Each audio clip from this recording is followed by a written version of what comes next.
Good morning, students. Today we will discuss the chapter 4 of economics, that is food security in India. This is the chapter of your rationalized syllabus. Okay बेटा, तो पहले देखो यहाँ पे हमें ये food security term को explain किया गया है कि फूड सिक्योरिटी का क्या मीनिंग होता है। कि food security means availability, accessibility and affordability of food to all the people at all times.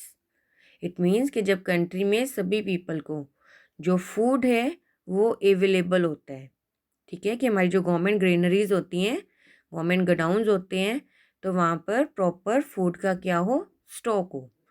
और एसेसिबिलिटी मीन कि पीपल के reach, with in the reach of the people, जो फूड है कि पीपल के नियर बाय अवेलेबल होना चाहिए, तो उसको हम एसेसिबिलिटी बोलते हैं। और थर्ड है अफोर्डेबिलिटी। अफोर्डेबिलिटी मीन कि जो कंट्री के पीपल हैं उनके पास इनफ मनी होनी चाहिए to by the nutritious food.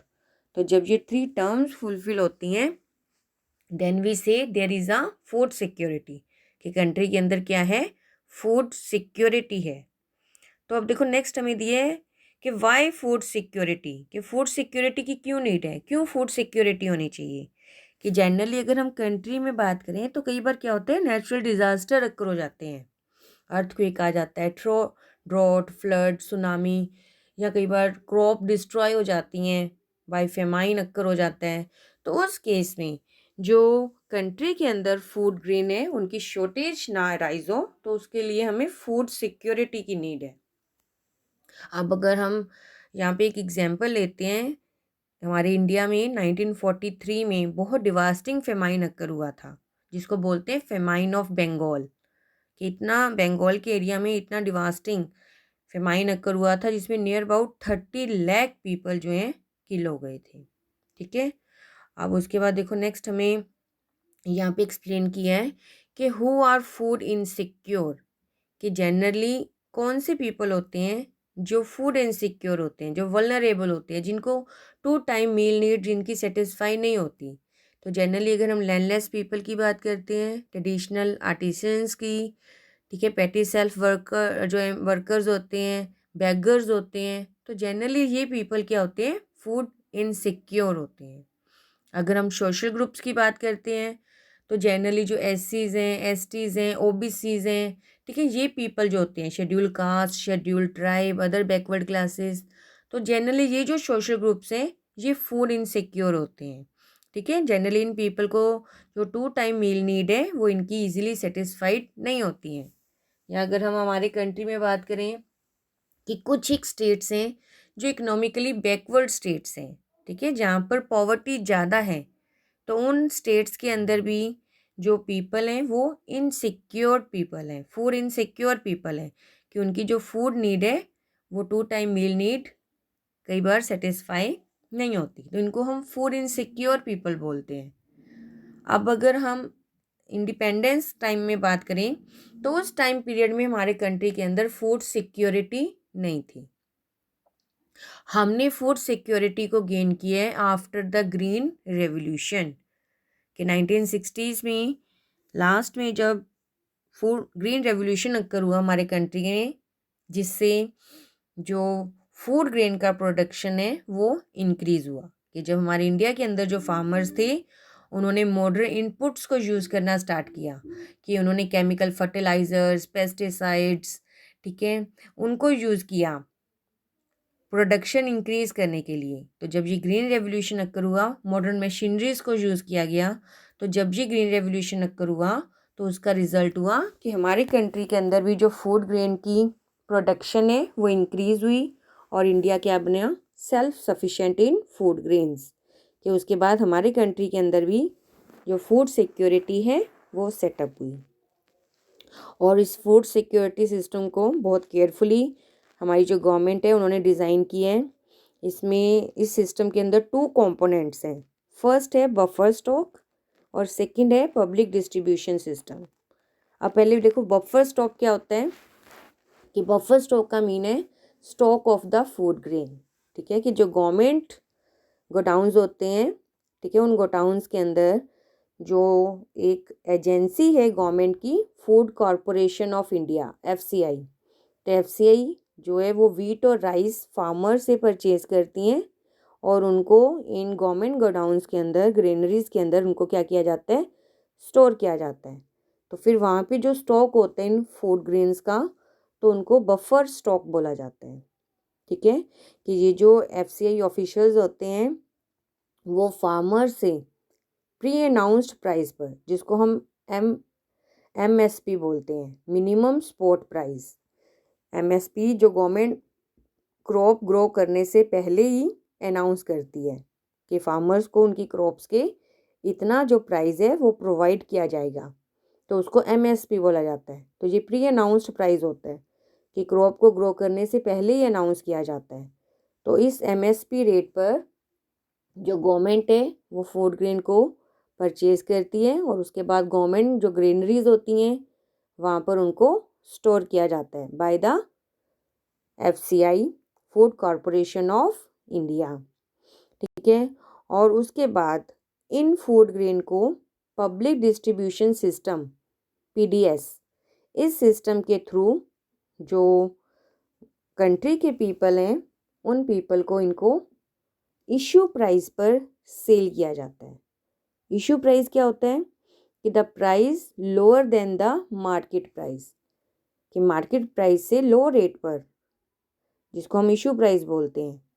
तो PDS पब्लिक डिस्ट्रीब्यूशन सिस्टम के अंडर इस प्राइस पर राशन शॉप्स पर जो फूड ग्रेन है वो डिस्ट्रीब्यूट किया जाता है, कंट्री के पीपल को सेल किया जाता है। Near about 5.5 lakh ration shops हैं हमारी कंट्री के अंदर, जिनको हम फेयर प्राइस शॉप्स भी कहते हैं। ठीक है, और इन राशन शॉप्स पर food grain, sugar, kerosene oil, तो इनको इशू प्राइस पर, मतलब मार्केट से लो प्राइस पर सेल किया जाता है। और ये जो रेशनिंग सिस्टम है इसको बंगाल फेमाइन के बाद इंडिया के अंदर स्टार्ट किया गया था, लेकिन इसका जो एक्चुअल में जो सिस्टम स्टार्ट हुआ है that is after the green revolution. फिर ग्रीन रेवोल्यूशन के बाद जो PDS सिस्टम इंट्रोड्यूस किया गया है, तो इस सिस्टम के थ्रू जो जनरली पुअर पीपल हैं उनके लिए भी जो ये रेशन कार्ड्स हैं वो सेटअप किए गए हैं। तो जो कंट्री के पीपल हैं उनको मार्केट से लो प्राइस पर इन रेशन शॉप्स पर जो फूड ग्रेन है वो प्रोवाइड किया जाता है। ठीक है, टाइम टू टाइम जो ये PDS सिस्टम है, पब्लिक डिस्ट्रीब्यूशन सिस्टम को टाइम टू टाइम इनमें रिवाइज किया गया है। ठीक है, इसके अंदर चेंजेस किए गए हैं। जैसे हमें यहाँ पे बहुत सारी स्कीम्स के बारे में बताया है कि जो PDS सिस्टम है इसको स्टार्ट किया गया आफ्टर ग्रीन रेवोल्यूशन, और इसमें सभी पीपल थे कंट्री के जिनको कवर किया गया था, सबको जो वीट और राइस है वो प्रोवाइड किया जाता था। उसके बाद RPDS जो सिस्टम है इसको इंट्रोड्यूस किया गया, रिवैम्प्ड। RPDS का मतलब है रिवैम्प्ड प्राइस डिस्ट्रीब्यूशन सिस्टम। उसके बाद जो TPDS, targeted public distribution system, कि इसमें जो जनरली पुअर पीपल थे, जो बिलो पॉवर्टी लाइन पीपल थे, उनको टारगेट किया गया। उनके लिए सेपरेट अलग प्राइस जो है वो डिसाइड किए गए। बहुत लो प्राइस पर उनको जो फूड ग्रेन है वो इन राशन शॉप्स पर प्रोवाइड किया जाता था। उसके बाद और भी स्कीम्स इंट्रोड्यूस की गई लाइक AAY, अंत्योदय अन्न योजना। ये poorest of the poor people mean जो बिलो पॉवर्टी लाइन पीपल थे उनके लिए ये स्कीम स्टार्ट की गई। APS, ठीक है, ये भी स्कीम जो है इस स्कीम को स्टार्ट किया गया था फॉर सीनियर सिटीजन्स। ठीक है, तो ऐसे बहुत सारी स्कीम्स गवर्नमेंट ने स्टार्ट की हैं फूड सिक्योरिटी को इंश्योर करने के लिए। लेकिन जो ये PDS पब्लिक डिस्ट्रीब्यूशन सिस्टम है, ठीक है, अभी भी प्रॉपर वे में वर्क नहीं कर पा रहा है। कि अगर अभी भी हम बात करें कि जो फूड सिक्योरिटी है वो इंश्योर नहीं हुई है, इस सिस्टम को क्रिटिसाइज़ किया गया है ऑन सेवरल ग्राउंड्स। कि अगर हम FCI गोडाउंस की बात करें तो वो ओवरफ्लो हो रहे हैं विद ग्रेन्स, कि वहाँ पे बहुत ज़्यादा स्टॉक है फूड ग्रेन का। ठीक है, तो कई बार वो फूड क्या हो रहा है, डिस्ट्रॉय हो रहा है, कि बाय रैट्स ईट किया जा रहा है। कई बार वो जो फूड ग्रेन है प्रॉपर स्टोरेज ना होने की वजह से रेन में भी वो डिस्ट्रॉय हो रहा है। ठीक है, कि इतना ज़्यादा हमारा कंट्री के अंदर जो बफर स्टॉक है वो मेंटेन हो गया है। और कई बार ये जो राशन शॉप्स पे जो फूड ग्रेन की सप्लाई हो जाती है तो वो ये लो क्वालिटी का फूड ग्रेन होता है। ठीक है, जिस वजह से जो पीपल है वो इतना ज़्यादा रीच नहीं करते हैं राशन शॉप्स के ऊपर। कई बार जो पीडीएस डीलर्स हैं वो भी माल प्रैक्टिसेस करते हैं कि वो क्या करते हैं कि जो गुड क्वालिटी का फूड आता है उसको वो मार्केट के अंदर सेल कर देते हैं और जो लो क्वालिटी होती है उनको राशन शॉप्स पर सेल किया जाता है। कई बार जो टाइमिंग है वो इरेगुलर टाइमिंग पर अपनी शॉप्स को ओपन करते हैं, जिस वजह से जो पुअर पीपल हैं वो प्रॉपर वे में इन राशन शॉप्स का जो बेनिफिट है वो गेन नहीं कर पाते हैं। ठीक है, तो कई इस वजह से ये जो स्कीम है वो स्कीम जो है वो फेल्यूअर हो रही है। जो इसका प्रॉपर बेनिफिट है वो बेनिफिट गेन नहीं किया जा रहा है by the people of the country. और उसके बाद देखो नेक्स्ट हमें हेडिंग दी है role of cooperatives in food security, कि जो कोऑपरेटिव सोसाइटीज़ हैं इन्होंने भी एक इम्पॉर्टेंट रोल प्ले किया है फूड सिक्योरिटी को मेंटेन करने के लिए। ठीक है, मीन ये जो कोऑपरेटिव सोसाइटीज़ होती हैं इन्होंने भी शॉप्स ओपन की हैं जिनमें जो लो प्राइस पर गुड्स हैं वो पुअर पीपल को सेल की जाती हैं। जैसे अगर हम तमिलनाडु में बात करें तो वहाँ पर जो कोऑपरेटिव सोसाइटीज़ हैं उन्होंने फेयर प्राइस शॉप्स ओपन की हैं। दिल्ली के अंदर मदर डेयरी है, ठीक है, जहाँ पर जो मिल्क और वेजिटेबल्स हैं वो कंज्यूमर्स को कंट्रोल्ड प्राइस पर सेल किया जाता है। ऐसे ही अमूल ये भी एक कोऑपरेटिव सोसाइटी है गुजरात के अंदर, ठीक है, जो मिल्क और मिल्क प्रोडक्ट्स को सेल करती है। ठीक है, तो ऐसे ही अगर हम महाराष्ट्र में बात करें तो वहाँ पर academy of development science ADS, ठीक है, तो ये एनजीओज़ का नेटवर्क है जिनके थ्रू ग्रेन बैंक्स सेटअप किए गए हैं। ठीक है, और जो ग्रेन बैंक्स है वहाँ पर लो प्राइजेस पर जो फूड ग्रेन है वो प्रोवाइड किया जाता है। तो this is the role of cooperatives, कि कोऑपरेटिव सोसाइटीज़ जो हैं वो भी एक इम्पॉर्टेंट रोल प्ले करती हैं फूड सिक्योरिटी को कंट्री के अंदर मेंटेन करने के लिए।